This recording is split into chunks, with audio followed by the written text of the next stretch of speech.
জুবিন গাৰ্গৰ পষ্টমৰ্টম ৰিপৰ্ট। জুবিন গাৰ্গৰ পষ্টমৰ্টম ৰিপৰ্টত কি ওলালে, এনে কি এটা ভয়ংকৰ তথ্য ওলালে, আপোনালোকে জানিবলৈ পাব মোৰ এই ভিডিঅ'টোত। মই জানিবৰ কাৰণে আশা কৰি আছোঁ, সমগ্ৰ অসমবাসী ৰাইজে শুনিবলৈ আশা কৰি আছে, জুবিন অনুৰাগীয়ে শুনিবলৈ আশা কৰি আছে। জুবিন গাৰ্গৰ পষ্টমৰ্টম ৰিপৰ্টত কি আছে ওলাই পৰিল, আপোনালোকে গম পাব কি আছে জুবিন গাৰ্গৰ পষ্টমৰ্টম ৰিপৰ্টত। আপোনালোকে গম পাব, ভিডিঅ'টো এৰি নিদিব, আপোনালোকে জানি যাওক যেন পষ্টমৰ্টম ৰিপৰ্টত কি আছে। শেষলৈকে চাব আৰু চেনেলটো যদি ছাবস্ক্ৰাইব কৰা নাই চেনেলটো ছাবস্ক্ৰাইব কৰি দিব আৰু লগতে ভিডিঅ'টো শ্বেয়াৰ কৰি দিব। মই ভিডিঅ'টো এইটো কাৰণে শ্বেয়াৰ কৰি দিব কৈছোঁ, মই দিয়া ভিডিঅ'সমূহ আপোনালোকে সৰ্বপ্ৰথমে আপুনি পাব লাগিব। কাৰণ কেলৈ মই জুবিন দা ন্যায় কাৰণে মই মাত মাতি আছোঁ, এতিয়া মাত মাতি থাকিম, অনাগত দিনলৈকে মাত মাতি থাকিম। জুবিন দাই যেতিয়ালৈকে ন্যায় নাপাব মই মাত মাতি থাকিম। মোৰ কণ্ঠ কোনেও স্তব্ধ কৰিব নোৱাৰে। মই এইটোৱে ক'লোঁ, জুবিন দা কি আছিল সেই কথাটো ইতিমধ্যে আপোনালোকে গম পাই গ'ল। যি মৃত্যুত লাখ লাখ মানুহ আহি সমাগত হৈছেহি, লগ হৈছেহি। মই ক'ব নালাগে, সকলোৱে কৈ আছে জুবিন দা ভগৱান। হয়, ভগৱান, ভগৱানৰ এটা অংশ। যি মানুহে সাধাৰণ মানুহক ভাল পায়, আপোনালোকে চাবচোন জুবিন দাৰ ভিডিঅ'সমূহ এতিয়া আপোনালোকে চাব। জুবিন দাই কাক ভাল পায়? সাধাৰণ সাধাৰণ মানুহক। আৰু জুবিন গাৰ্গে ক'ত খানা খায়গৈ? ফুটপাথৰ দোকানত। কিমান এজন ভাল মানুহ, চিন্তা কৰক। কাকো ধনী দুখীয়া উচ্চ নিচ্চ এইবিলাক নেবাচে, সকলোকে সমান বুলি ভাবে আৰু যি কয় মুক্ত কণ্ঠৰে সকলো কথা কৈ দিয়ে। কোনো এজন মানুহ নোলাব জুবিন দাই যেনেদৰে কথাসমূহ কয়, কালৈ ভয় নকৰে, ঘেণ্টা কাকো খাতি নকৰে। জুবিন দা ডাইলগে আছে, মই ঘেণ্টা কাকো খাতি নকৰোঁ। মোৰ কোনো জাতি নাই, মোৰ কোনো ধৰ্ম নাই, মই মুক্ত, মই মুক্ত, মই কাঞ্চনজংঘা। জুবিন দাই তেনেকৈ কৈও গৈছে, মোৰ কোনো জাতি নাই, মোৰ কোনো ধৰ্ম নাই, মই মুক্ত, ময়ে কাঞ্চনজংঘা। গম পালে? জুবিন দাৰ মানে মানুহৰ প্ৰতি ই আমুক হয় তামুক হয় সেইবোৰ মতলব নাই, সকলো মানুহকে ভাল পায়। আৰু এতিয়া সেই সকলো মানুহক যেন ভাল পায় সেই প্ৰতিচ্ছবিটো এতিয়া ওলাই পৰিল। জুবিন দাৰ ঘৰত মুছলমান লোকসকলেও গৈ পিনে কোৰাণ পঢ়িছেগৈ, গৰিমা বৌক কোৰাণ দি আহিছে। চিন্তা কৰক, এই সময়ত কোনেও জাতি ভেদ এইবিলাক বিচাৰ কৰা নাই। কাৰণ কেলৈ? জুবিন দাই নিজেই জাতি ভেদ বিচাৰ নকৰে, সকলো মানুহকে ভাল পায়, সকলো মানুহ হয় আমি, কিমান ভাল পায়। সেইটো কাৰণে জুবিন দাই এই মুছলমানৰ যি কোৰাণ পঢ়াটো, আপোনালোকে ক'ৰবাত দেখিছে হিন্দু মানুহৰ ঘৰত মুছলমানৰ কোৰাণ পঢ়া?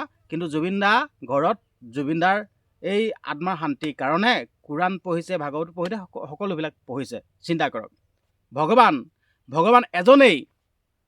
যি আল্লাহ, যি গড আপোনালোকে যিয়ে নকওক কিয়, ভগৱান এজনেই হয়। তো সেই ভগৱানৰ কাৰণে এইবিলাক ধৰ্ম জাতি ভেদ সেইবোৰ মতলব নাই। এইটোৱে ক'লোঁ, আপোনালোকে গম পাব, ভিডিঅ'টো চাই থাকক, আপোনালোকে গম পাব জুবিন গাৰ্গৰ পষ্টমৰ্টম ৰিপৰ্টত এনে কি এটা ওলালে, কি ওলালে। মই আশা কৰি আছোঁ, আপোনালোকে আশা কৰি আছে, ইতিমধ্যে আমি আশা কৰিয়ে আছোঁ যেন কি আছে ৰিপৰ্টটোত। আপোনালোকে গম পাব, ভিডিঅ'টো চাই থাকক, এৰি নিদিব, এতিয়াও এৰি নিদিব। মই কৈ আছোঁ আপোনালোকক ভিডিঅ'টো এৰি নিদিব, ভিডিঅ'টো শেষলৈকে চাই থাকক। এতিয়াও কৈছোঁ মই আপোনালোকক, জুবিন গাৰ্গৰ পষ্টমৰ্টম ৰিপৰ্টত কি আছে এই কথাটো জানিবৰ কাৰণে আন 10জনক আপোনালোকে শ্বেয়াৰ কৰি দিয়ক। আপোনালোকেতো গম পাবই, তো অকল আপুনি গম পাই থাকিলে নহ'ব ন, আন 10জনকো গম পাবলৈ দিয়ক, ভিডিঅ'টো শ্বেয়াৰ কৰি দিয়ক। আৰু জুবিন দাই যেন ন্যায় পাবই লাগিব, জাষ্টিছ ফৰ জুবিন গাৰ্গ বুলি আপোনালোকে কমেণ্ট কৰক। আমি জুবিন দাক ন্যায় দিয়াবই লাগিব, এইটো কোনো পধ্যেই নেমানো, নচলিব, কোনো পধ্যেই নেমানো। আমি মাত মাতি গৈ থাকিম, কণ্ঠ, আমাৰ কণ্ঠ কোনেও স্তব্ধ কৰিব নোৱাৰে। ইয়াত এইবিলাক নচলিব। জুবিন দাই কৈ গৈছে যেন পলিটিক্স নকৰিবা বন্ধু, পলিটিক্স নকৰিবা বন্ধু দুবেলা দুমুঠি ভাত খুটি খুটি খাওঁ পলিটিক্স নকৰিবা বন্ধু ঐ জাতিৰ মাটিৰ গান গুণগুণাওঁ পলিটিক্স নকৰিবা বন্ধু কিমান সুন্দৰ গান গাইছে ঠিক আছে আৰু কৈছে ঠিক আছে পাপৰৰ কথাটো কৈছে দেই দেখিবলৈ খাদ্য ই এটা শব্দ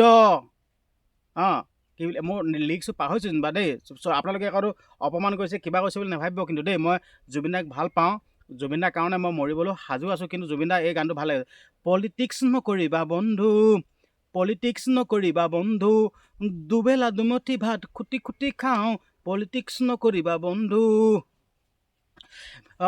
মন্ত্ৰী MLA চব পাপৰহে মাত্ৰ দেখিবলৈ খাদ্য ই এটা শব্দ কেনেকুৱা কথা কৈছে ৰাইট মন্ত্ৰী MLA চব পাপৰহে মাত্ৰ দেখিবলৈ খাদ্য ই এটা শব্দ ৰাইট জুবিন দাই মুক্ত কণ্ঠেৰে গাই গৈছে মন্ত্ৰী MLA চব পাপৰহে মাত্ৰ দেখিবলৈ খাদ্য ই এটা শব্দ কিমান সুন্দৰকৈ গাই গৈছে জুবিন দাই চেলুট জুবিন দাক মই চেলুট দিছোঁ এইটো ক'লোঁ জুবিন দা আপুনি অমৰ হৈ থাকিবই লাগিব জয় জুবিন দা এইটোৱে ক'লোঁ আৰু আপোনালোকক অনুৰোধ কৰিছোঁ জুবিন দাই অমৰ হৈ থাকিবৰ কাৰণে আমি জুবিন দাক আমি যি কৰিব লাগে আমি সকলোখিনি কৰিম আৰু জুবিন দাই ন্যায় পাব লাগিব আৰু আপোনালোকে তলৰ কমেণ্ট বক্সত লেখক যেন জুবিন দা অমৰ হওক বুলি লেখক সকলোৱে লেখক কাৰণ কেলৈ আমি যি লাগি আছোঁ যি প্ৰতিবাদ কৰি আছোঁ আৰু অনাগত দিনলৈ প্ৰতিবাদ কৰিয়ে থাকিম জুবিন দাই ন্যায় পাব লাগিব মোক ক'লোঁ নাই মোক ধৰি লওক যাক না মই ভয় নকৰোঁ মই ভয় এতিয়া বহুতকেইজন ছ'চিয়েল মিডিয়া ক্ৰিয়েটৰ মোক বন্ধ কৰিলে কিন্তু মই ভয় নকৰোঁ দেই মই ভয় নকৰোঁ মোক লৈ যাওক না এইটো ক'লোঁ মই কি অপৰাধ কৰিলোঁ মোক লৈ যাবলৈ মইতো একো ঘেণ্টা অপৰাধে কৰা নাই মুঠতে মাত মাতিছোঁ গণতান্ত্ৰিকভাৱে মই ঘৰত বহি মোৰ নিজৰ ছ'চিয়েল মিডিয়াৰ মাধ্যমৰ যোগেদি মই মাত মাতিছোঁ এইটো অপৰাধ বুলি কয় নেকি এইটো এনেকৈ বহুতকেইজন ছ'চিয়েল মিডিয়া ক্ৰিয়েটৰ মোক বন্ধ কৰিলে কিন্তু মোক বন্ধ কৰিব নোৱাৰে মোক লৈ যাওক মোক মাৰি পেলালেও মই হাঁহি মৃত্যুবৰণ দিম এইটোৱে ক'লোঁ মোক লৈ যাওক এইটোৱে ক'লোঁ মই ভয় নকৰোঁ মই অপৰাধে কৰা নাই গণতান্ত্ৰিক দেশত আছোঁ স্বাধীন দেশত আছোঁ গণতান্ত্ৰিকভাৱে প্ৰতিবাদ কৰিছোঁ মই ভয় কৰিম নেকি তো মই এতিয়া আপোনালোকক ক'ব বিচাৰিছোঁ জুবিন গাৰ্গৰ পষ্টমৰ্টম ৰিপৰ্টত কি ওলালে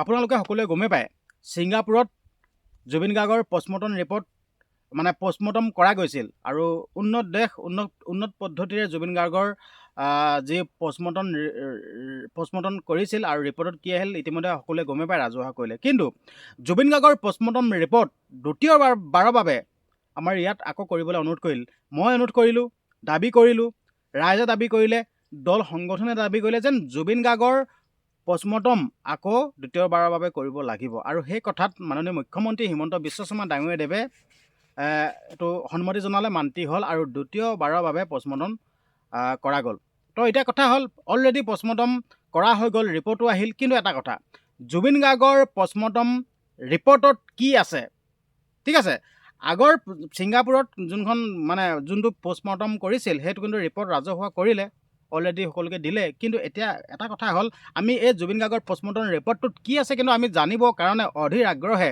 সকলো ৰাইজে আমি বাট চাই আছিলোঁ কিন্তু এটা কথা হ'ল এই জুবিন গাৰ্গৰ দ্বিতীয়বাৰৰ বাবে যি পষ্টমৰ্টম কৰা গ'ল তো এই ৰিপৰ্টটো ৰাজহুৱা নকৰে বোলে কিয় নকৰে কেলৈ নকৰে কিন্তু মই নাজানো এই পষ্টমৰ্টম ৰিপৰ্টটোত এনে কি আছেনো ৰাজহুৱা নকৰে এইটো বুজি পোৱা নাই এই দ্বিতীয়বাৰৰ বাবে যি পষ্টমৰ্টম কৰিল ন তো এই পষ্টমৰ্টম ৰিপৰ্টটো বোলে ৰাজহুৱা নকৰে মই সুধিব বিচাৰিছোঁ এনে কি আছে আমি ভাবি থকা কথাটোৱে আছে নেকি যি আমি উত্থাপন কৰিছিলোঁ আমি যি ভাবি আছিলোঁ যেন কৈছিলোঁ জুবিন দাক অখাদ্য খুৱাই সাগৰৰ বুকুত সাঁতুৰিব দিলে আৰু মাৰি পেলালে আমি যেন এনেকৈ কৈ আছোঁ আচলতে সেই কথাটোকে ওলাই আছে নেকি কি আছে এনেই আমাৰ জানিবলৈ বহুত মন গৈ আছে আৰু কৈছে যেন যদি আপোনালোকৰ যদি ৰিপৰ্টটো আপোনালোকৰ যদি চাবলৈ মন আপোনালোকে কোৰ্টত গৈ চাবগৈ লাগিব তেতিয়া আপোনালোকে চাব পাৰিব বুলি কৈছে এইটো কেনেকুৱা ধৰণৰ কথা আপোনালোকক মই অনুৰোধ কৰিছোঁ আপোনালোকে যদি কোনোবাই জানে যদি আপোনালোকে কমেণ্ট কৰিব আচলতে কিয় ৰাজহুৱা কৰা নাই আগৰ ৰিপৰ্টটো ৰাজহুৱা কৰিব পাৰিলে কিন্তু এইটো ৰিপৰ্ট ৰাজহুৱা কৰা নাই কিয় কৰা নাই কেলৈ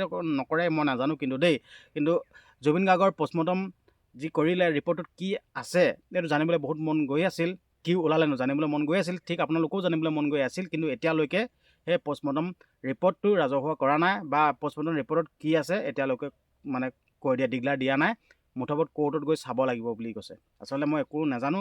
আচলতে ৰাইজ আপোনালোকে আপোনালোকৰ মন্তব্য কমেণ্ট বক্সত দিয়ক যেন কিয় ৰাজহুৱা কৰা নাই, কি হ'ব পাৰে, কি থাকিব পাৰে, আপোনালোকৰ মতামত আগবঢ়াব। কমেণ্ট বক্স খোলা আছে, কমেণ্ট কৰিব। ধন্যবাদ।